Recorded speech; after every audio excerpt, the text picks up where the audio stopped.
Mesdames et messieurs, merci de rester fidèles à l'AFM Télévision. Bienvenue dans cette grande édition du journal. La situation sécuritaire est restée très tendue ce vendredi à Kichanga, au territoire de Massissi, dans la province du Nord Kivu. Les rebelles du M23 occupent cette partie du territoire de la République démocratique du Congo. Le porte-parole des opérations Soukola 2 a tout de même rassuré l'opinion tant nationale qu'internationale que l'armée congolaise est en train de se réorganiser pour mettre toutes les stratégies en place afin de bouter hors de son territoire ces rebelles soutenus par le Rwanda. Dans un autre registre, on parle des mines de la RDC qui lui ont causé beaucoup de malheurs. Pourquoi donc ne pas tenter avec l'agriculture ou l'agroalimentaire? Cette réflexion a été émise par le président de la République lors du sommet sur l'agriculture et l'agroalimentaire à Dakar au Sénégal. Je vous propose de suivre les détails avec Divine Serra. Le président de la RDC, Félix Tshisekedi, a saisi cette occasion pour dénoncer l'agression de son pays par le Rwanda. Le chef de l'État congolais a choisi de diversifier l'économie en s'appuyant sur l'agriculture, le numérique, parce que, selon lui, le secteur de mines dont dépendait l'économie congolaise est devenu source de plusieurs malheurs. Notre économie dépend beaucoup des mines et les mines sont à la base de beaucoup de nos malheurs. Nous avons pointé plusieurs secteurs. Le secteur du manioc. Aujourd'hui, nous avons réussi à impliquer le manioc dans la fabrication du pain à hauteur de 10%. Nous développons en ce moment des semences pour la culture du soja. Vous savez que le soja est très important pour lutter contre la malnutrition.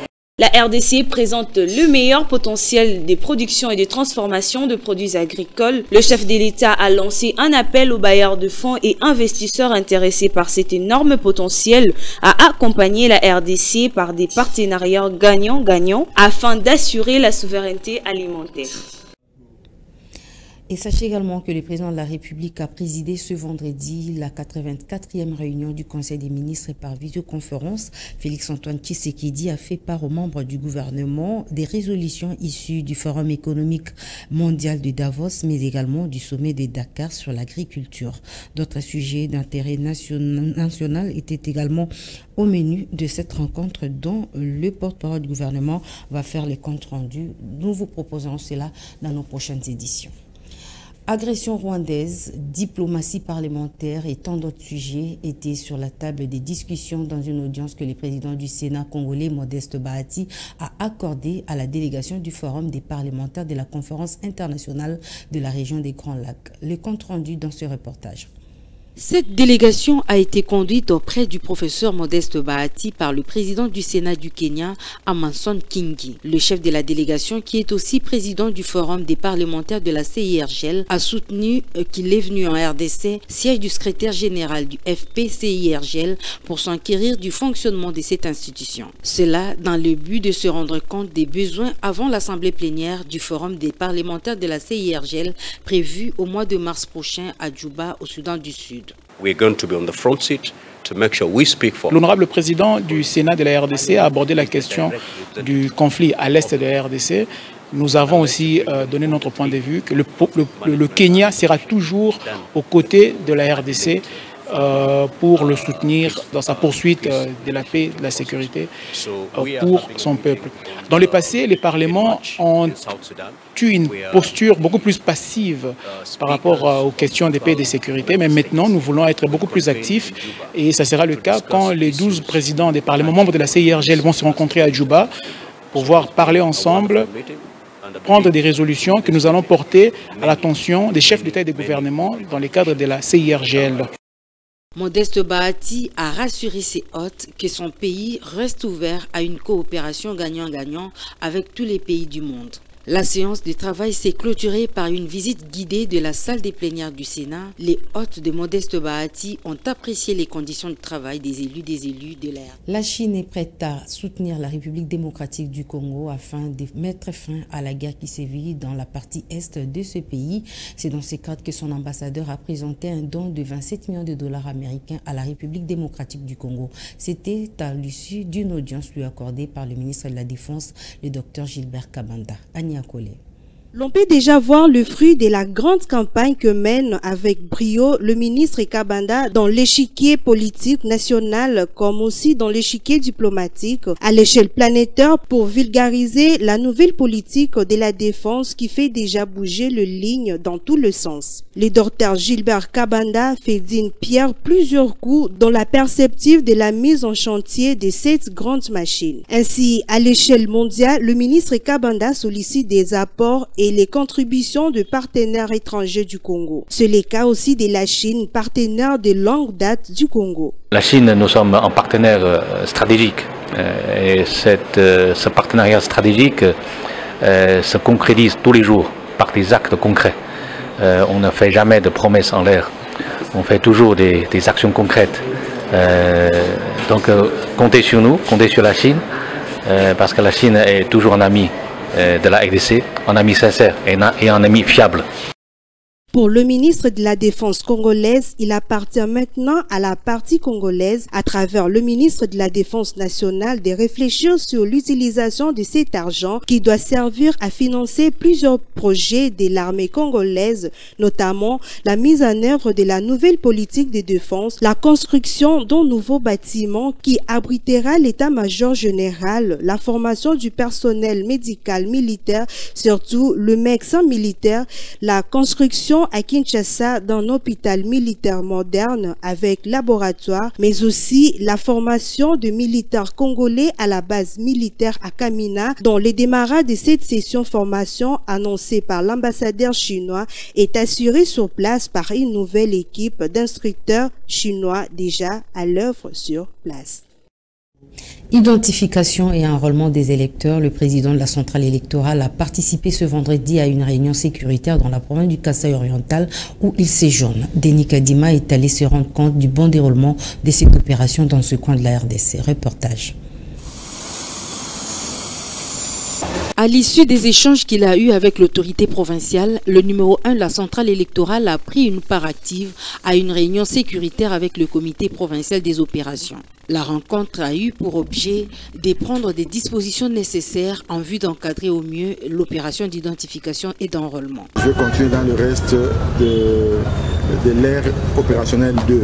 En fait, le but, c'est d'accompagner les autorités provinciales ainsi que les parties prenantes au processus électoral ici au Kasaï oriental pour que ensemble nous travaillons pour un enrôlement de grande envergure de la population de cette entité, évidemment pour tous ceux-là qui remplissent les conditions requises. Dans le souci de bien comprendre ce qui se passe dans ce lieu, Denis Kadima a par la suite visité quelques centres d'identification et d'enrôlement. Nous allons visiter quelques centres d'inscription pour voir comment ça se déroule.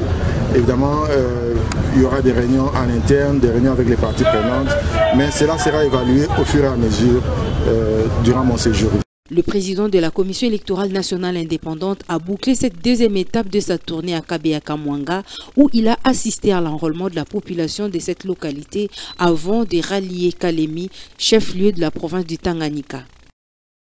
Au chapitre des partis politiques, sachez que le professeur Évariste Bouchab a rejoint officiellement l'Union sacrée de la Nation pour soutenir le président de la République Félix-Antoine Tshisekedi. L'ancien secrétaire général du PPRD est désormais l'autorité morale du nouveau parti politique Alliance pour les actions citoyennes dont la sortie officielle est intervenue ce vendredi.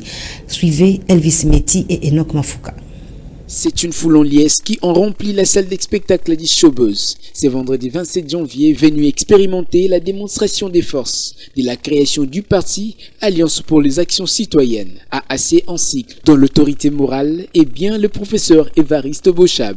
Nous nous inscrivons et nous nous inspirons de ce discours pour soutenir la pensée, les idées qui ont été énoncées afin que ces idées forces qui venaient de nous être annoncées se traduisent, deviennent de réalité. Ces partis qui s'alignent sur la vision du chef de l'État ne jurent que sur l'accompagnement des actions de Félix Tshisekedi et sa réélection à la seconde magistrature suprême. La conquête et la gestion dévouée et objective du pouvoir à tous les échelons de l'administration pour un développement intégral. Pour réaliser sa mission, notre parti a entrepris jusqu'à ce jour un travail de fourmi. Cette année électorale a participé, non plus désormais en subissant, mais plutôt en s'autodéterminant. Notons que cette formation politique est née pour impulser les changements par l'action citoyenne qui est au centre du développement de la RDC. La qualité il y a général, il y a jeunesse, il y a AAC Ville à Kinshasa. Tu as dit message pe mot d'ordre autre au côté de terrain. C'est important AAC et soutenir Fatih Béton comme candidat Nabiso en 2023. Par la même occasion, l'Alliance pour les actions citoyennes a présenté à son public présent le cadre du parti. Les jours restent à compter du bout des doigts pour l'arrivée du pape François en République démocratique du Congo le 31 janvier prochain. Au pays, la mobilisation s'intensifie. Dans la commune de Kinshasa, par exemple, le bourgmestre Mbalibi Fama a invité ses administrés à réserver un accueil chaleureux au souverain pontife. Il est au micro de Elvis Meti et Alexandre Kamania. Une grande mobilisation autour de la hauteur du pape François, c'est tout ce que le bourgmestre de la commune de Kinshasa attend de ses administrés, mais aussi de tous les Kino en général. La discipline dont le chef des enfants recommandé pour la réussite de ces grands événements. Conseil Mbali Bifama aux parents. Pour prendre toutes les dispositions d'ordre de sécurité afin que le passage de cette personnalité, cette haute personnalité dans notre commune puisse se passer dans de très bonnes conditions. Pour cela, nous sommes tous les jours côté des marchés Somazibida, là où il y a beaucoup de vendeurs, les noms de la grande artère appelée Noamolikied, ex nous sommes là pour d'abord encadrer ces vendeurs et leur demander de vider les lieux ici samedi, tous les lieux de vente vidés afin que sur les plans sécuritaires nous n'ayons pas de soucis au long de cette affaire-là quand notre hôte de marque va passer par là. Tous ces jours, les bourgmestres de la commune de Kinshasa ne cessent de faire des tournées d'inspection dans les sites de l'aéroport d'Indolo et du stade des Martyrs pour se rendre compte de l'évolution des travaux. En religion, nous allons parler des journées des prières organisées par son éminence l'apôtre Tambulu Koki de l'église du Saint-Esprit au Congo. La 5e journée a été marquée par le thème retenu pour ces journées. Ngaba doit changer. Je vous propose de suivre cet élément d'Enoch Mafuka. C'est un véritable marathon des prières pour implorer la grâce de Dieu sur la commune d'Engaba. L'implication de tous, habitants de la commune, passants et fidèles des églises du Saint-Esprit au Congo dans l'affaire, est vraiment la preuve. En cette 5e journée des 10 jours de prière de la 60e édition, Ngaba doit changer et la manifestation du Saint-Esprit était visible et palpable. Voilà qui justifie ces témoignages.